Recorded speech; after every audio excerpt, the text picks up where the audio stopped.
Clair, avec quelques nuages à travers les cieux de la ville-province de Kinshasa. Il fait exactement 28 degrés Celsius avec un faible risque de précipitation demain à 10% dans la matinée à travers la capitale. Mesdames et messieurs, c'est le top départ go de cette grande édition de la soirée de ce mercredi 4 août 2020 depuis Kinshasa, capitale et RDC, d'où nous émettons, mais bien avant, prenons les sommaires.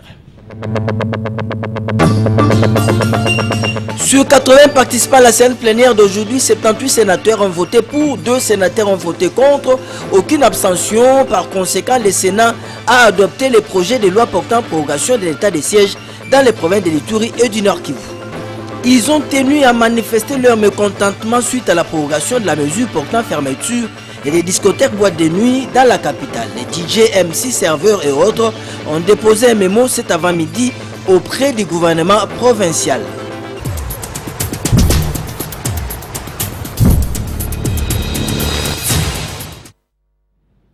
Ici à Kinshasa, l'actualité reste dominée par l'adoption tout à l'heure en visioconférence en seconde lecture du projet de loi sur la prorogation de l'état de siège instauré en Ituri et au Nord Kivu par le commandant suprême des FARDC, Félix Antoine Tshisekedi Tshilombo, au Sénat bien sûr. Sur 80 sénateurs à visioconférence qui ont pris part au vote, 78 ont dit oui, 2 ont voté contre, aucune abstention. Ainsi donc, le chef de l'État a les feux verts pour promulguer déjà dans la soirée de ce mercredi la loi portant sur la prorogation de l'état de siège dans les 2 provinces. Le récit nous est fait ici par Eric Izami. Après l'Assemblée nationale, le Sénat a autorisé pour la 5e fois la prorogation de l'état de siège dans une partie de la République démocratique du Congo. Au cours d'une plénière organisée par vidéoconférence mercredi 4 août 2021, sous la présidence de Bahati Lukwebo, 78 sénateurs sur les 80 qui ont pris part au vote ont décidé de la prorogation de l'état de siège en Ituri, tout comme dans le Nord Kivu. Sur 80 participants à la séance plénière d'aujourd'hui, 78 sénateurs ont voté pour. 2 sénateurs ont voté contre. Aucune abstention. Par conséquent, le Sénat adopte le projet de loi portant prorogation de l'état de siège dans les provinces de l'Ituri et du Nord Kivu. Ce projet de loi sera transmis aujourd'hui même à son Excellence, Monsieur le Président de la République, pour promulgation.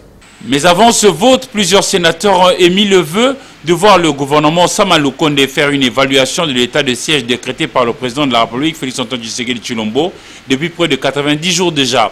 À ce sujet, justement, les élus sénateurs ont convenu d'écouter les membres du gouvernement Sama Lukonde concernés par cette question dans une commission spéciale et le rapport de la dite commission sera présenté à la prochaine plénière. Signalons que, selon les informations sur le terrain, les signaux encourageants sont enregistrés, même si beaucoup reste à faire pour la restauration véritable de la paix.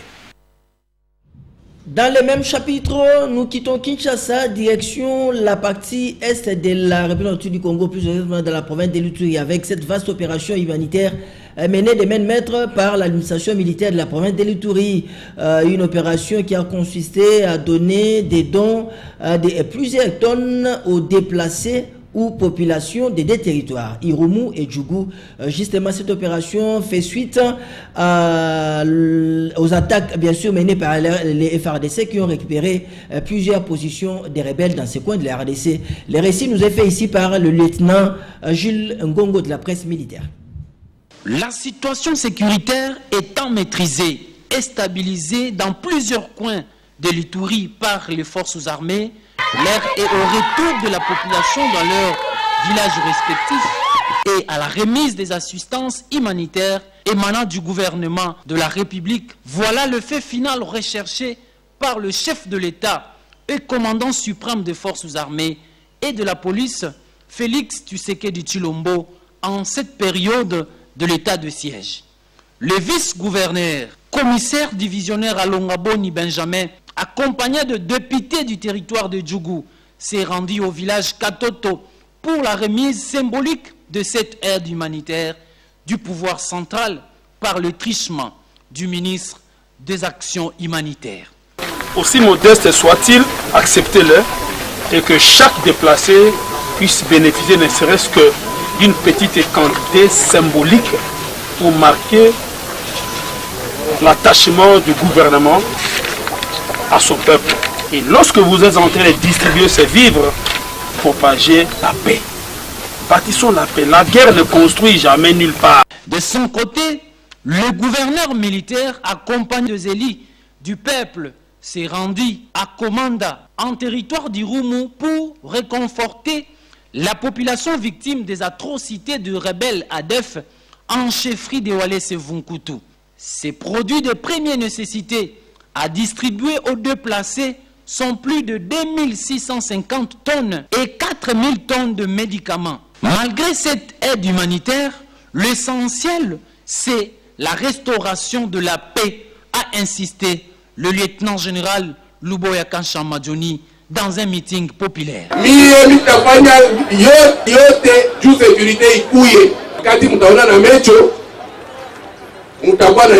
Confiance. Commandant suprême, président de la République, Monesha, acha minyaanze sasa kazi kwa ile sehemu ile na ikamata kabisa, na ikamata kwa nguvu. Le chef de l'exécutif provincial a déploré les attaques de ZADF lundi soir ayant coûté la vie aux civils à Idou. C'est aussi la raison de sa descente dans la région. Il a rassuré la ferme détermination du gouvernement congolais à mettre fin à cette barbarie. Par la même occasion, le gouverneur militaire, dans son volet développement, a posé la première pierre pour la reconstruction de bâtiments administratifs du territoire d'Irumu. Après la pluie, c'est le beau temps. Retour à Kinshasa, direction la cour militaire Kinshasa Matete qui a pris un délibéré en date du mardi 3 août de l'année en cours les mémoires uniques de la partie de la défense de la prévenue Karine Lokeso Koso, ceci après avoir reçu la réplique de l'organe de la loi et bien sûr la contre-réplique des parties au procès sur l'assassinat de l'activiste de l'homme Rossi Chimanga Mukendi. Reportage est signé par Sylvain Kapombobo Sengele.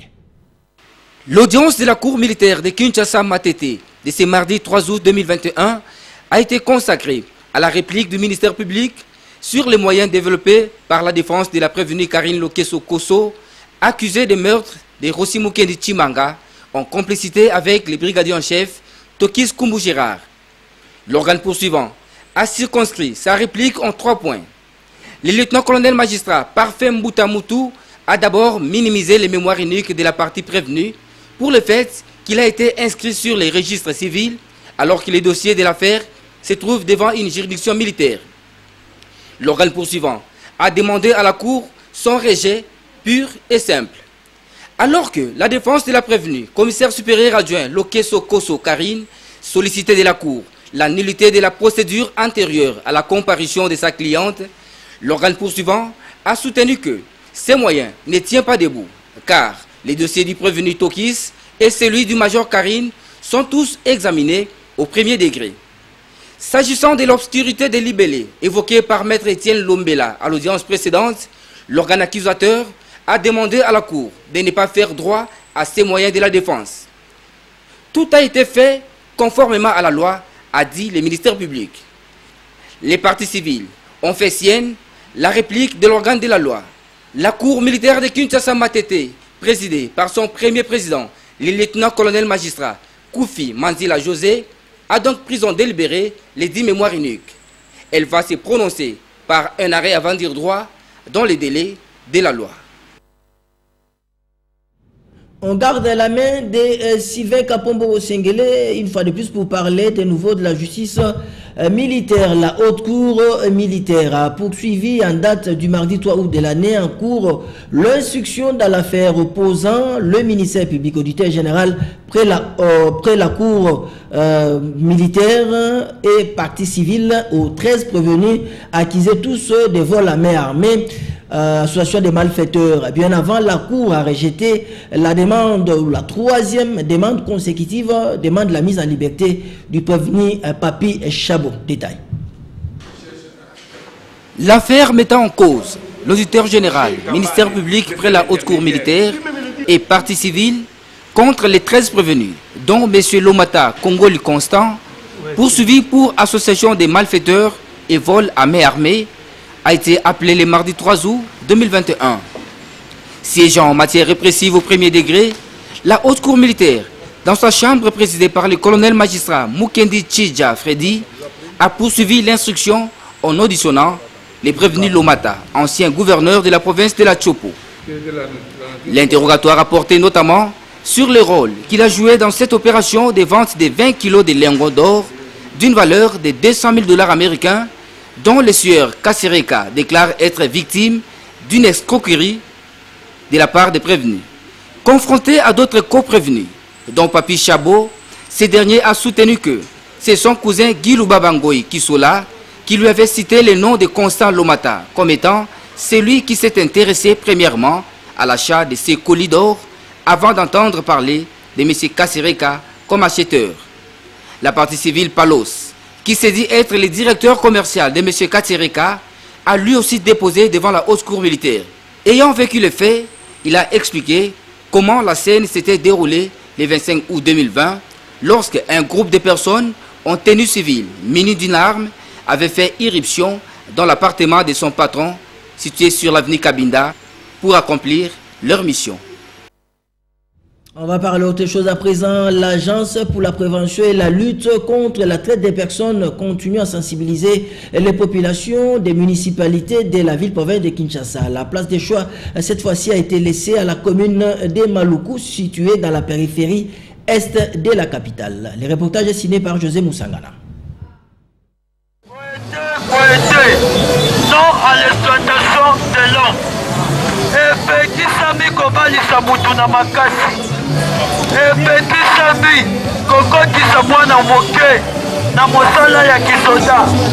Et petit Sami Kote Kamana. Cette sensibilisation publique sur la traite des personnes s'inscrit dans le cadre des activités marquant la célébration de la Journée internationale de la lutte contre la traite des personnes le 30 juillet, organisée par l'Agence pour la prévention et la lutte contre la traite des personnes avec l'appui de l'OIM et USAID.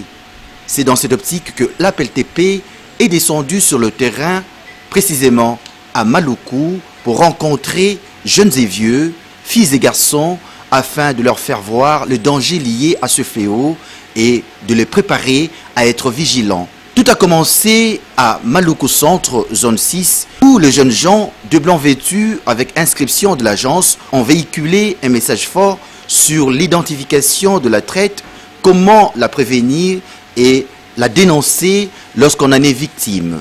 Répandus à peau de léopard, les jeunes de l'APLTP sont allés jusqu'au port Ngafura, car ces ports peut aussi servir de la traversée aux trafiquants en guise de transport vers d'autres rives.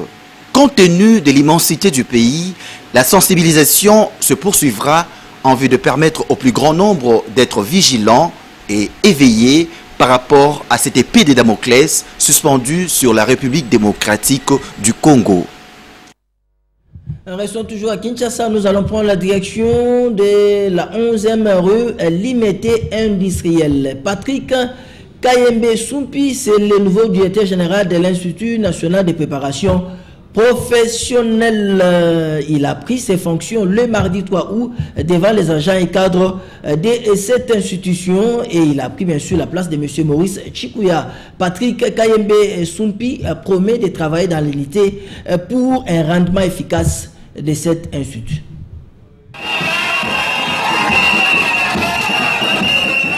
Le siège de l'Institut national de préparation professionnelle INPP à la 6e rue Lémété a été rythmé mardi 3 août 2021 au sein de deux groupes. L'un du directeur général sortant Maurice Chikuya et l'autre du directeur général entrant Patrick Kayembe Soumpi.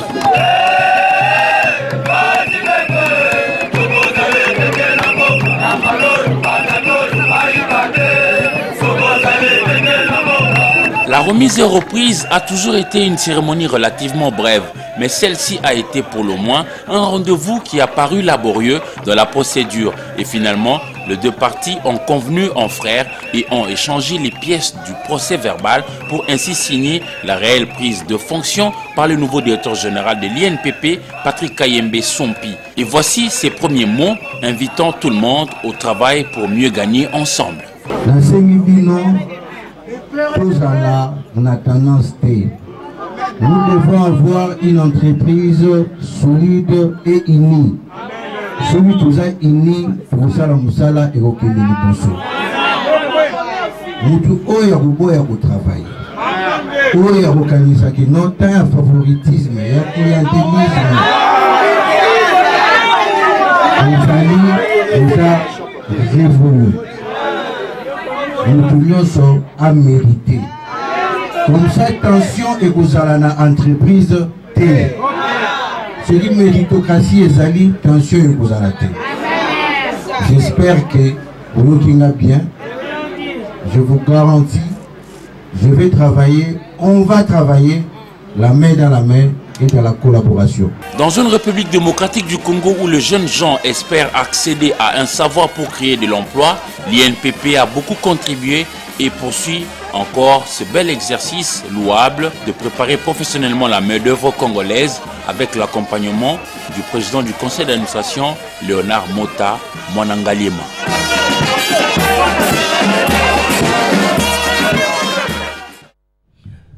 Prenons à présent la direction de la partie sud-est de la RDC, l'ex-Grand Katanga, plus exactement de la province de Lualaba, dans la ville de Kolwezi. On va prendre la main de notre correspondant sur place, Michael Napita, qui nous signale que les résultats probants de la gratuité de l'enseignement instauré par le chef de l'État, Félix-Antoine Tshisekedi Tshilombo, va produire ses fruits avec l'organisation dès demain déjà des tests nationaux des fins d'études primaires dans ces coins de la RDC. Pour ce faire, il a interrogé les prophètes de Lualaba, M. Delphin Konapongo. Réaliser la gratuité de l'enseignement des bases tel que prôné par le chef de l'État congolais Antoine Félix Tshisekedi, c'est aussi cette participation gratuite des finalistes de primaire évoluant dans les écoles publiques à l'examen national de fin d'études primaires ENAFEP en sigle. Au Lualaba, ces messages déjà véhiculés dans les écoles a été relayé 24 heures avant la tenue de ces examens.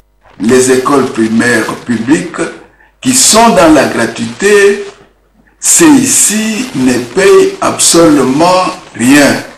Pour Delphin Konapongo, prophète du Lualaba, seuls les élèves des écoles privées agréées de sa province éducationnelle payeront 16 500 francs fixés sur arrêté provincial. Ce qui concerne les TENAFEP, mais c'est seulement les frais de participation au TENAFEP ne concernent que les élèves qui sont dans des écoles privées agréées.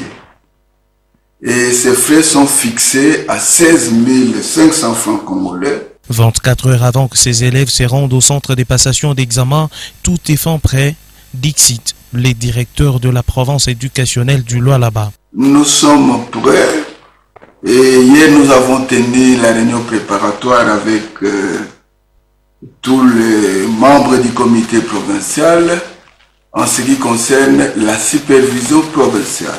Pendant 2 jours, ces finalistes seront face à ces concours nationaux.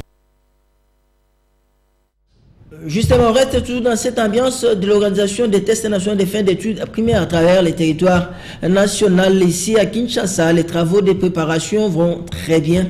Le constat a été fait dans une école, le complexe scolaire bilingue Le Génie, situé dans la commune d'Elemba par Popol Zakwa. Une épreuve qui mettra fin aux études primaires sur toute l'étendue de la République démocratique du Congo du jeudi 5 au vendredi 6 août 2021. Les enseignants s'activent déjà en ce dernier jour aux préparatifs afin que les élèves soient au point d'affronter ces examens. Des exercices sont donnés et chaque élève avec son item sur le banc suit attentivement l'explication de la maîtresse. Question de mieux comprendre la matière. TENAFEP signifie test de fin d'études primaires. Ce cahier d'item est composé de 3 parties. Ce cahier d'item est composé de combien de parties? 3 parties. Nous nous préparons. D'abord, en commençant par les cours d'encadrement, les après-midi.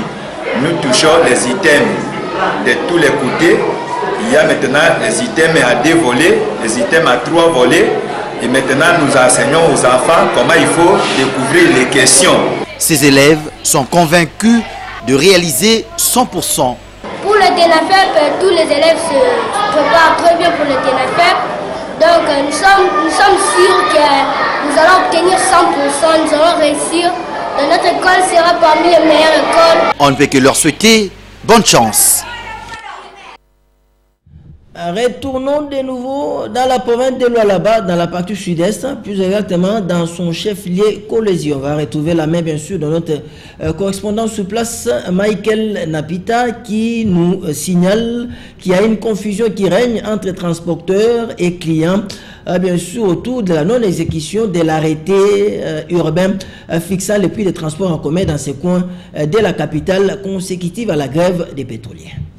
Au Lualaba, depuis l'annonce de l'arrêté fixant le prix de transport en commun dans la ville de Kolwezi, le Lualabais vivent un calvaire à bord des taxis faisant le transport en commun.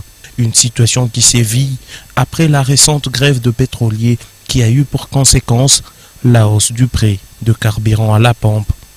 Par conséquent, certains chauffeurs ont du mal jusqu'ici à appliquer la décision du maire de la ville de Kolwezi qui a fixé le prix du transport en tenant compte du trajet.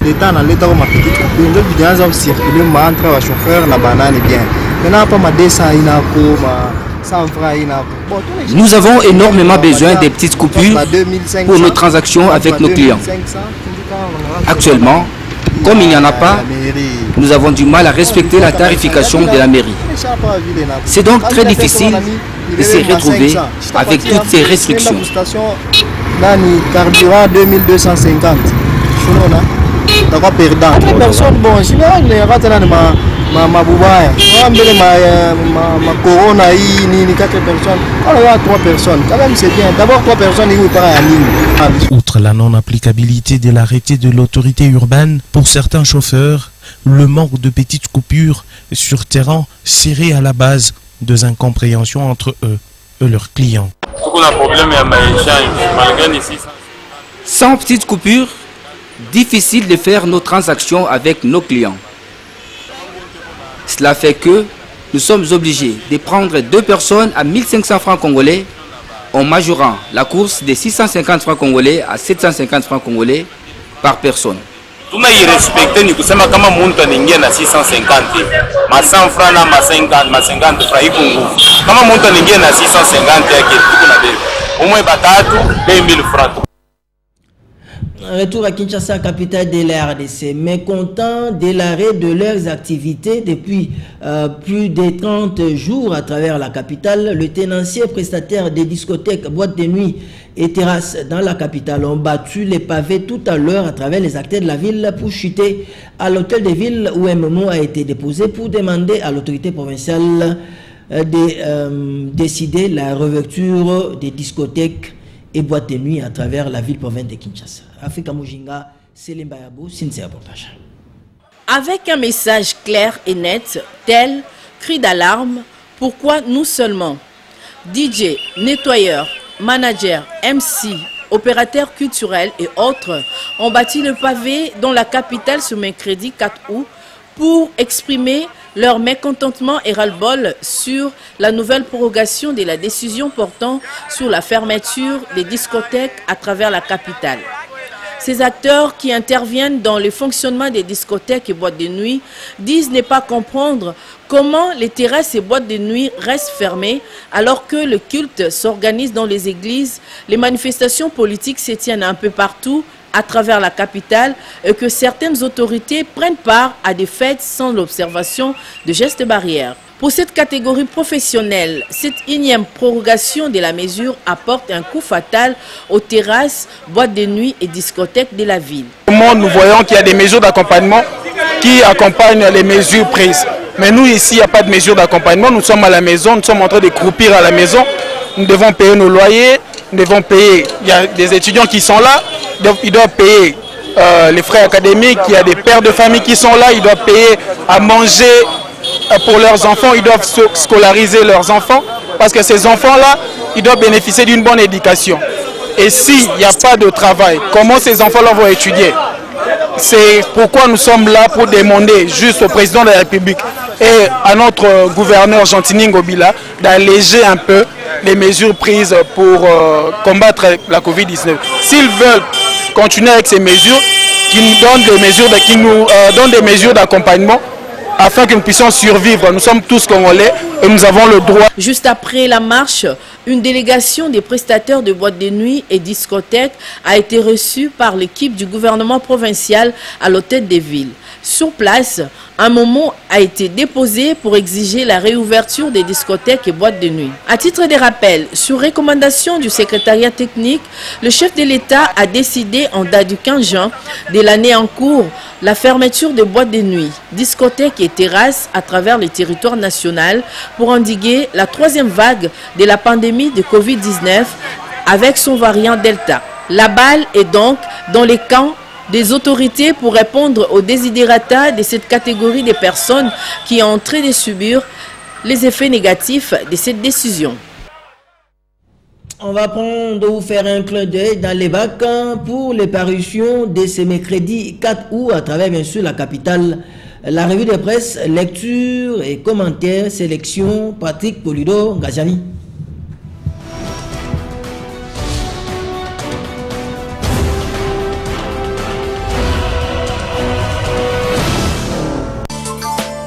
Au sein des confessions religieuses, la polémique est totale. C'est ce que révèle le Forum des As dans son édition de ce mercredi 4 août 2021. En effet, pour le président de l'église de réveil du Congo, Dodo Kamba, l'argumentaire sur lequel se base la SENCO et l'ECC pour justifier le rejet du candidat Denis Kadima est constitué d'allégations sans preuve, des rumeurs. Le schisme est total au sein des confessions religieuses en RD Congo, constate le quotidien. Pour Forum des As, les chefs des confessions religieuses jouent l'acte Denis Kadima un peu comme dans le film « Je t'aime, moi non plus » du très célèbre réalisateur et artiste français Serge Gainsbourg en 1976. La réplique de Dodo Kamba, l'avenir en parle aussi en mettant en exergue le ton avec lequel le représentant légal de l'église des réveils du Congo a parlé hier devant la presse. Pour lui, écrit le journal, à ce stade, il est plus possible que les chefs religieux se retrouvent pour aplanir leurs divergences. Il faut plutôt passer à autre chose. Cela a été déjà fait. Nous sommes en train de courir après le temps. Nous avons des choses à faire dans ce pays. Nous n'avons pas que ça à faire, a tranché le prophète Israël Dodo Kamba. La RDC dispose de bien d'autres experts de haut niveau en matière électorale. L'enjeu étant ici de choisir celui qui présenterait un maximum de garanties de probité morale, d'impartialité et d'indépendance à l'égard des forces politiques, toutes tendances confondues. La présidence de la CENI ne peut donc pas être l'otage de deux candidatures malgré leur pertinence intrinsèque. Le journal voit les choses autrement. Le quotidien rappelle l'affaire Ronsard Malonda qui avait conduit le président de la République à se prononcer pour mettre fin à un feuilleton qui commençait à prendre les allures d'un soulèvement populaire. Les mêmes causes produisant les mêmes effets, il estime que dans la situation actuelle qui est similaire à celle de 2020, Félix Tshisekedi est appelé à rompre son silence en se prononçant s'il est d'accord ou non avec les 6 confessions religieuses qui ont écarté les 2 plus grandes confessions religieuses du pays dans la désignation du président de la CENI. La République voit de son côté le danger de l'explosion sociale en RDC. Les signes du temps en témoignent indiscutablement, soutient le quotidien. Pour ce dernier, l'essaimage des discours haineux, triomphalistes et incitant à la violence constitue la rengaine qui prend de l'ampleur chaque jour jusqu'à s'incruster dans la plus fragile masse retranchée dans une cité bouillante. Et la faute, le journal incombe à l'UDPS, dont les combattants devraient se garder d'afficher la même conduite ayant prévalu lors de l'exprès hebdomadaire, évoque la visite impromptue mardi des agents de la police judiciaire à la dite résidence, avec comme résultat des portes cassées pour pénétrer dans sa chambre à coucher. Ce que le journal qualifie de virage de l'état de droit au cauchemar. Bonsoir.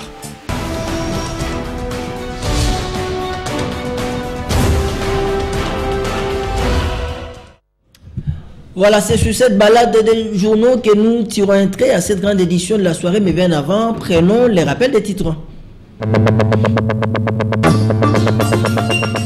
Sur 80 participants à la séance plénière d'aujourd'hui, 78 sénateurs ont voté pour, 2 sénateurs ont voté contre, aucune abstention. Par conséquent, le Sénat a adopté les projets de loi portant prorogation de l'état des sièges dans les provinces de l'Ituri et du Nord Kivu.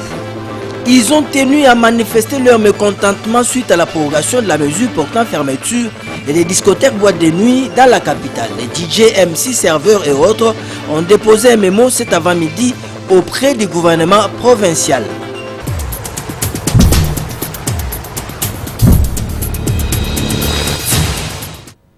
Voilà, c'est ici que s'achève cette grande édition, la soirée de ce mercredi 4 août depuis Kinshasa, capitale de RDC, d'où nous émettons. Exceptionnel merci à Afrika Mujinga qui était chef d'édition à l'ensemble de l'équipe technique. L'actualité reste en continu sur nos antennes.